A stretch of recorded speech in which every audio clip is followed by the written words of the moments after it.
Sveiki gerbėmieji, sveiki mylimieji, sveiki ponai ir ponios.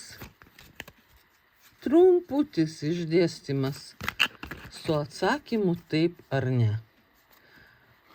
Duokit savo klausimą kortom ar 4 klausimus ir aš jums tuoj pasakysiu, išsipildys, įvyks ar neįvyks.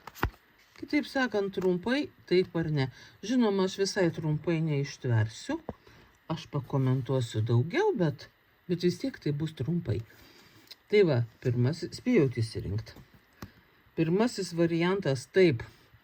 Jūs matot naują tikslą, naują horizontą ir jūs jau ten žengiat.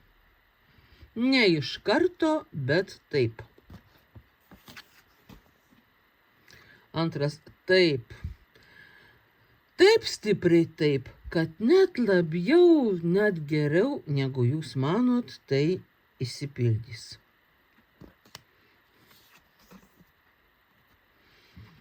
Taip.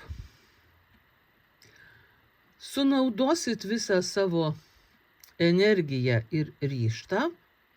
Na, ne visiškai visą, bet tikrai turėsit daug panaudot, kad gautumėt tai, ko norit, bet gausit.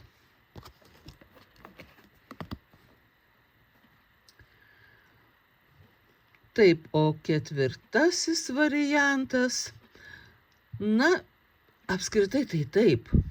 Ypač jeigu jūs siekiat meilės ar pinigų ir jeigu kokių politinių siekimų, tai tikrai taip. Arba jeigu jūs pardavėjai, reklamos dalintojai, tai taip pat labai taip. Bet, na, atsiras tokių truputį įdomių kabliukų. Jūs pamatysit, kad kažkas bando pasirodyti geriau už jūs, ar pakišti jums koją, bet nesvarbu. Tai tiesiog gali jūs truputėlį sugaišinti. Bet iš esmės viskas gerai.